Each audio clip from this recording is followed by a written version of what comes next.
The email came in at 2:47 a.m. I was 37,000 feet over the Atlantic, cabin lights dimmed, most of business class passed out after the dinner service. I'd just closed the biggest deal of my career, $2.1 billion, 3 continents, 10 days that would have broken most people. Subject line, termination notice. Effective immediately. I'm Carter Reynolds, 52 years old, and I just got fired while flying home from saving my company's entire future. Except here's the thing, it wasn't their future anymore. It was mine.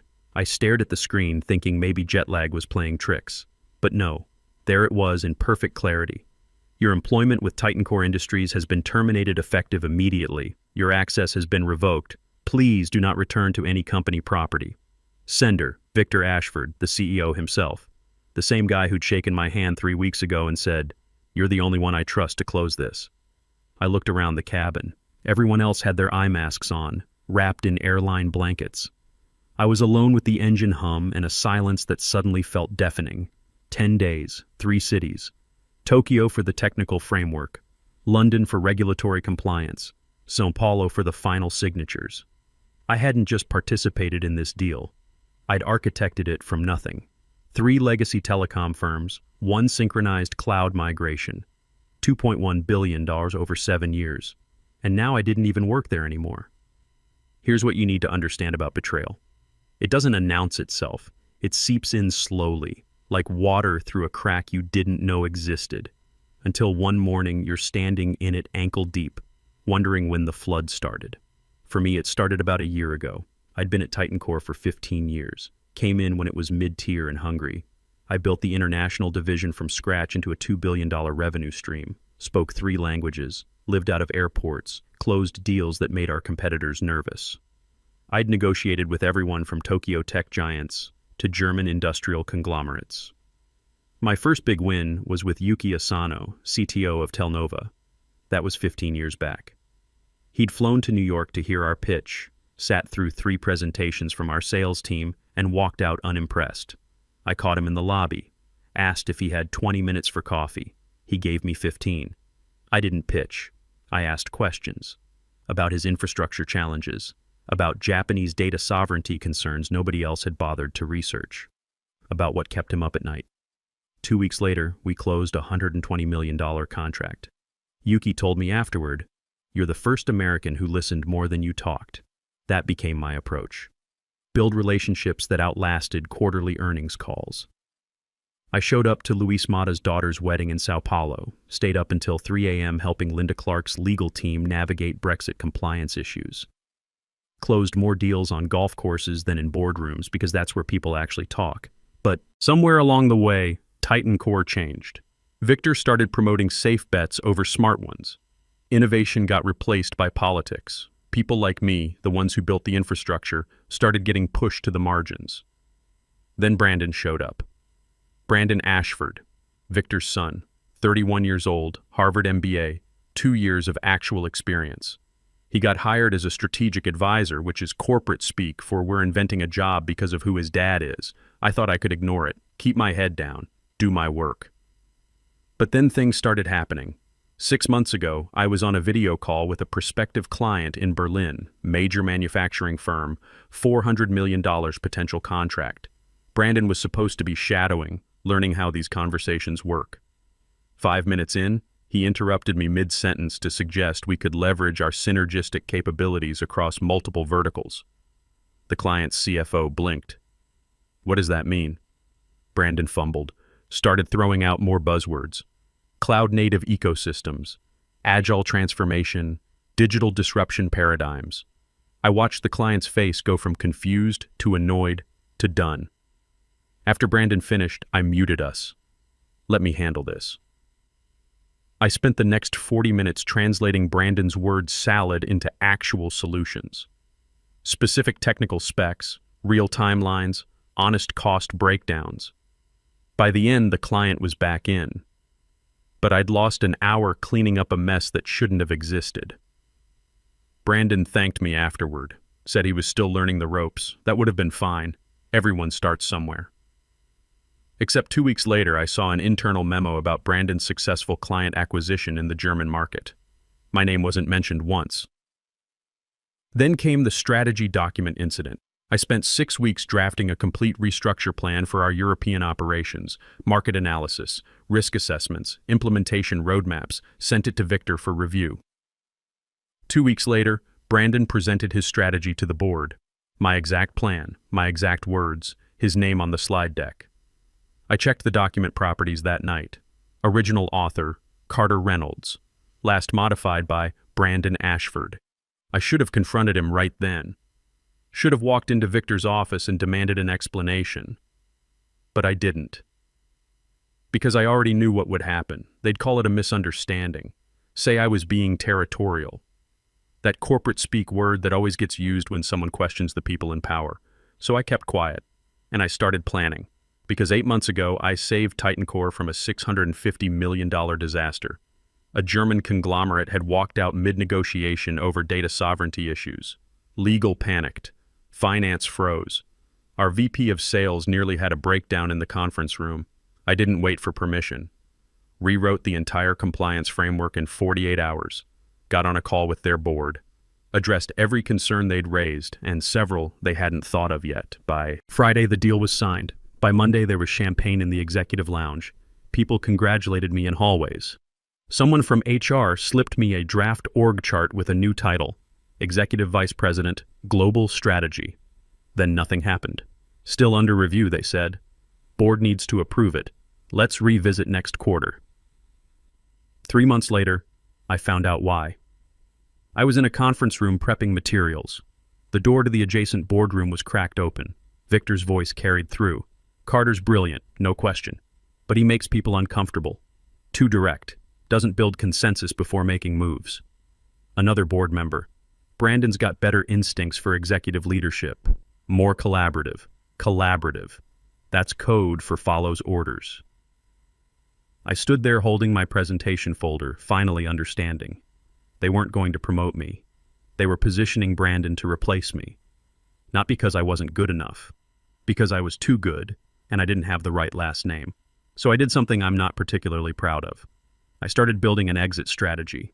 6 months before that termination email, I registered a company, Apex Ventures. No press release, no announcements, just paperwork and quiet conversations with 3 people who'd also been pushed out when merit stopped mattering. James Palmer, former CFO who left after an ethics clash with Victor. Rahul Singh, systems architect who quit when they promoted Brandon's college friend over him. Andrea Hughes, M&A attorney tired of watching incompetent people make billion-dollar decisions. We met in coffee shops, apartments, encrypted video calls, built an infrastructure that could do everything TitanCore did, but leaner and without the politics. I wasn't planning revenge. I was planning survival. Because I'd learned something in 15 years. Power respects leverage, not loyalty. And I was about to need every bit of leverage I had. The Trident deal was supposed to be TitanCore's crowning achievement. 3 legacy telecom firms that had never worked together, unified under one platform. Every industry analyst said it couldn't be done. I spent 10 days proving them wrong. In Tokyo, Yuki tested me hard. He'd learned to trust me over 15 years, but this was different. This wasn't just Telnova's infrastructure. This was their entire future. You promise security, he said before the tea even arrived. So do your competitors. Why should we believe TitanCore offers more than words? I pulled up the encryption specifications I'd designed with our engineering team. Protocols customized for multi-jurisdictional compliance, real-time redundancy, zero-trust architecture. I walked him through every technical detail, not the sanitized version we showed investors, but the actual nuts and bolts. When I finished, he didn't smile. He just nodded. I see why they send you. The others speak, but they do not understand. As we walked to his car afterward, I asked him, something I'd been thinking about for months. What if there were a leaner model? Same technical foundation, but fewer layers between need and delivery. Yuki turned. You mean less TitanCore? Something like that. He didn't answer right away. Just looked at me for a long moment. Then he got in his car, rolled down the window, and said, "Send me the materials." Privately. In London, Linda Clark's legal team nearly killed the deal. Brexit had turned regulatory compliance into a nightmare, and TitanCore's standard contract language was riddled with ambiguities I'd flagged 6 months earlier. They never fixed them. So at 11:40 p.m. in a tiny flat I'd rented for 2 nights, I rewrote the entire thing using templates Andrea and I had been developing quietly through Apex. Clean language, no loopholes, no corporate doublespeak. Next morning, I handed the revised contract across the polished table at Eurocom's headquarters. Linda raised an eyebrow. "This isn't Titan Core's standard language. It's the version that works," I said. "Unless you prefer a 3-week delay and 50 red-line revisions." She skimmed the first page. "You did this yourself?" "Off the record." Linda smiled. "Maybe next time we negotiate, you'll be sitting on this side of the table." She wasn't just impressed. She was suggesting something, wondering why I wasn't already running my own operation. By the time I landed in Sao Paulo, I was running on caffeine and willpower. This was the final piece: financial structure, revenue share models, data sovereignty provisions, all the red flags in one room. Luis Mata grilled me for 4 hours. Risk thresholds, capital exposure, long-term support commitments. When I held firm on the numbers the Titan Core board had fought me on, he finally leaned back and exhaled. "I trust you, Carter," he said, tapping the table. "But I don't trust Titan Core. You know that, right?" "I do. So if this falls apart later because of their politics, it won't." He looked at me carefully. "Unless you leave." That's when I leaned in and kept my voice low. "What if there were a way for you to get this deal without that risk? Without the politics, the bottlenecks, the committee decisions?" Luis didn't blink. "You know the answer to that. 3 cities, 3 conversations, 3 seeds planted.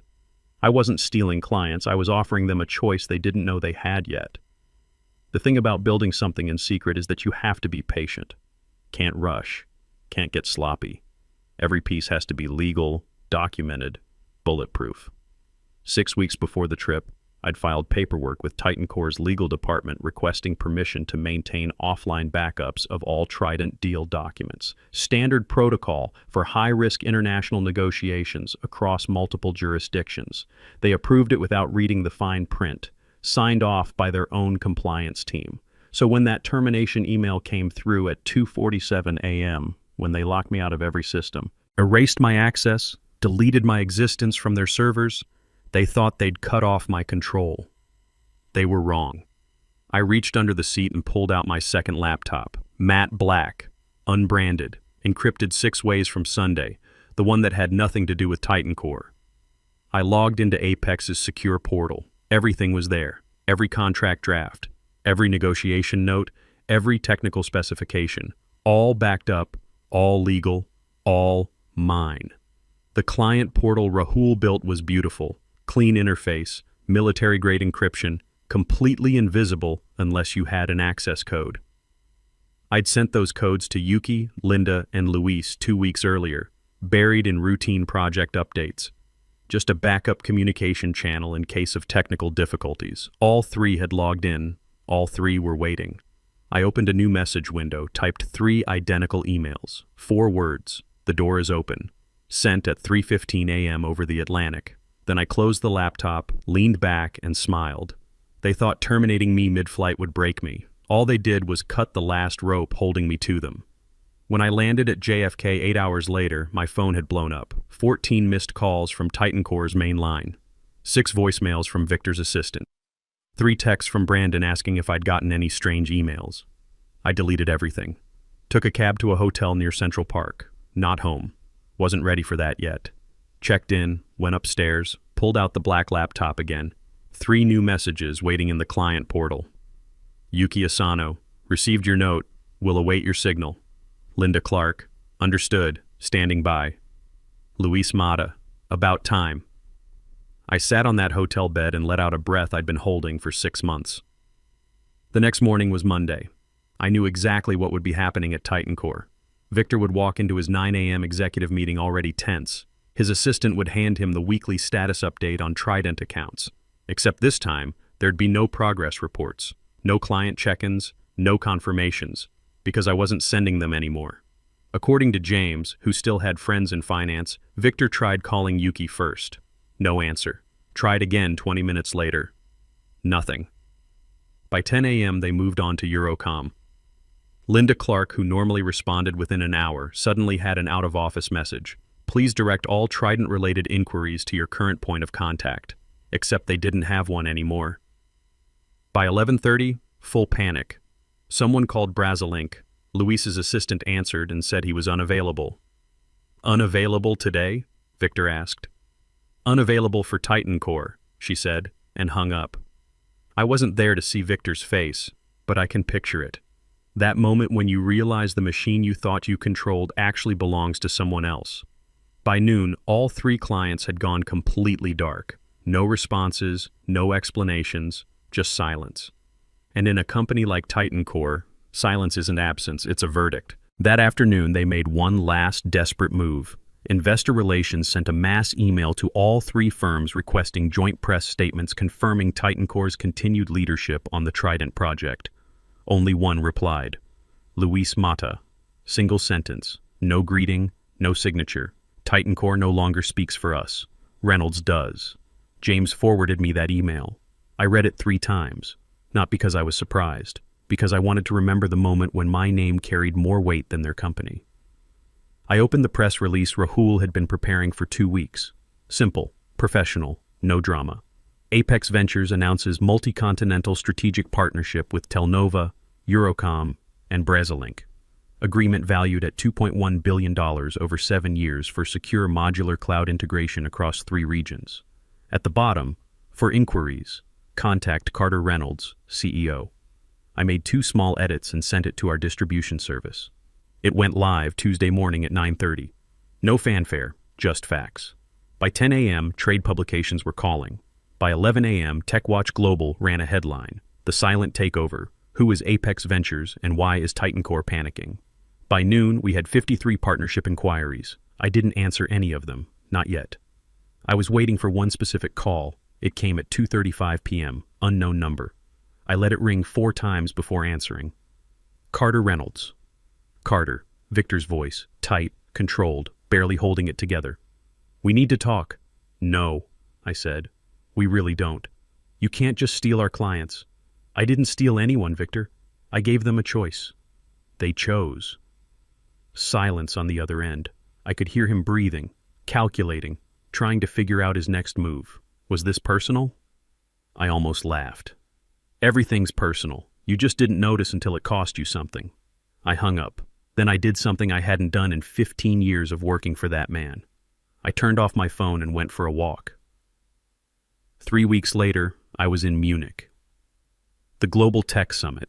Same conference where Titan Core was supposed to announce their breakthrough partnership with Dvorak Systems, some Eastern European cloud firm. Pure damage control after losing Trident. I wasn't supposed to be there.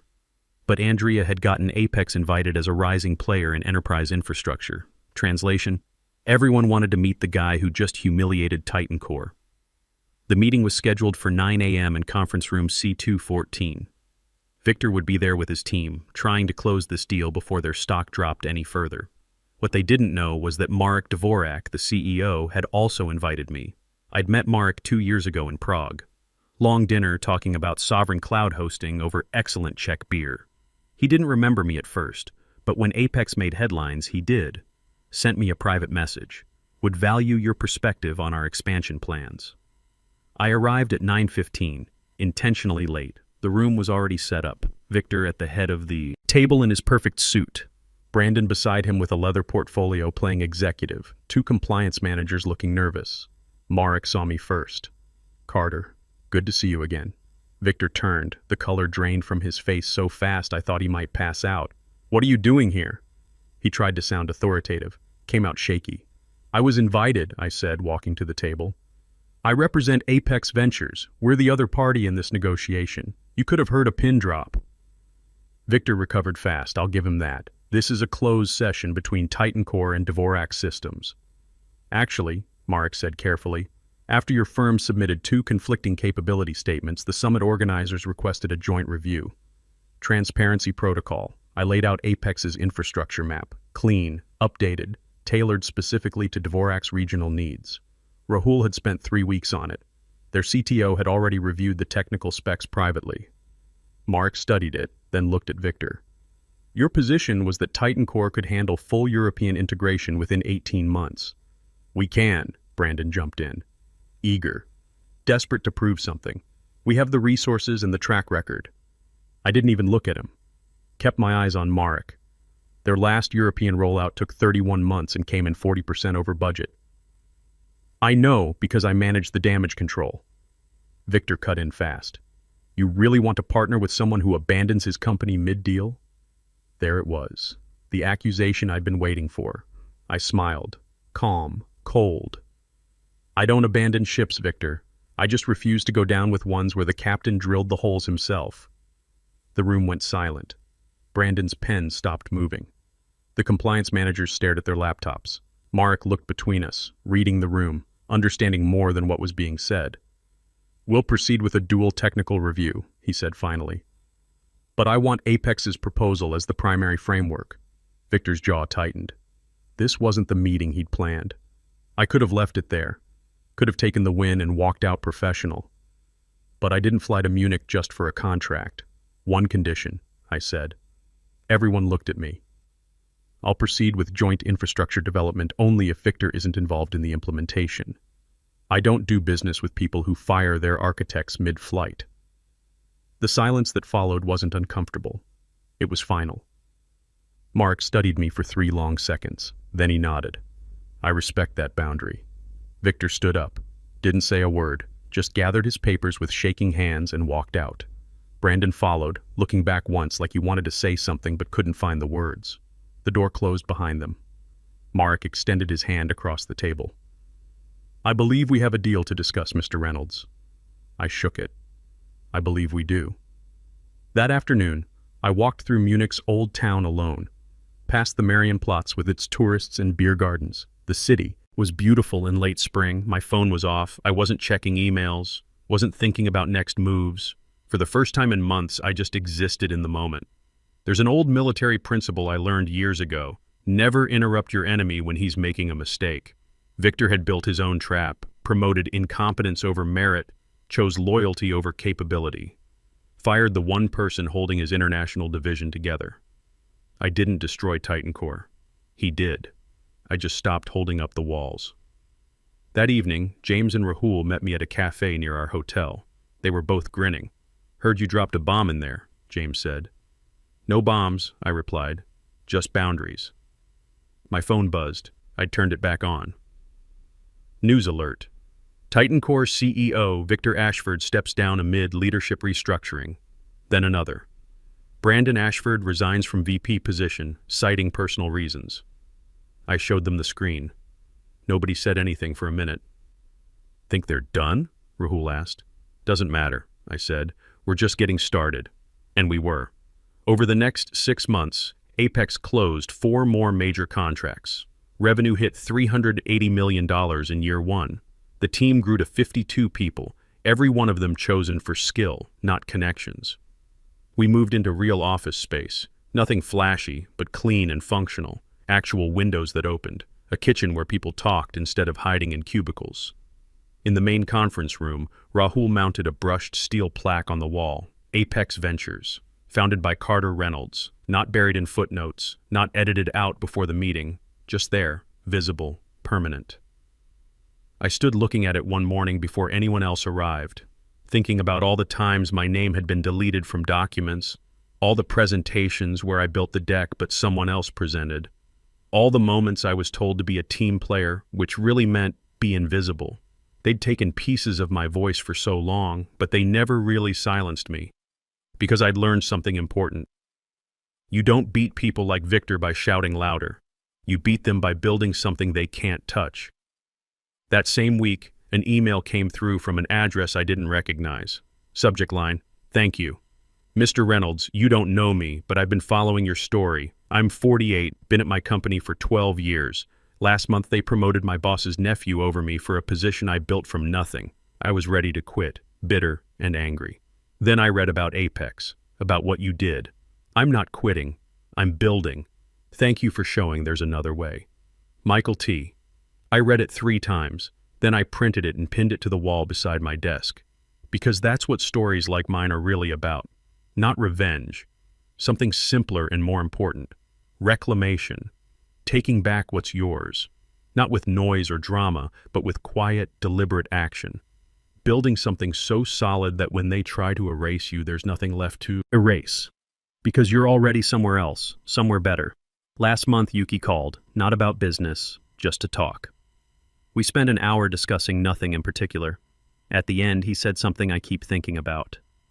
You know, Carter, the difference between Titan Core and Apex isn't the technology. Titan Core wanted to own us. Apex wants to serve us. That's why we stayed. After we hung up, I sat at my desk looking out at the city. 15 years I spent building someone else's empire, told I was too direct, too independent, too much. Now I had my own empire, small but growing, built on foundations they taught me to lay, constructed entirely on my terms, my name on the door, my rules, my team. And every morning when I walk in, I don't think about what they took from me. I think about what I built despite them. There's a moment that happened about 3 months after Munich that I keep coming back to. I was in Dubai closing a deal with Ahmed Al-Rashid, CEO of one of the largest telecommunications firms in the Middle East. We'd met through Marek's introduction. Ahmed had heard about the Trident deal, about Titan Core, about everything. We were in his office on the 60th floor overlooking the city. He poured 2 glasses of 30-year-old scotch. Didn't ask if I wanted one, just poured and slid it across his massive desk. "Tell me something," he said. "When they fired you on that airplane, what did you feel?" I thought about it. Really thought about it.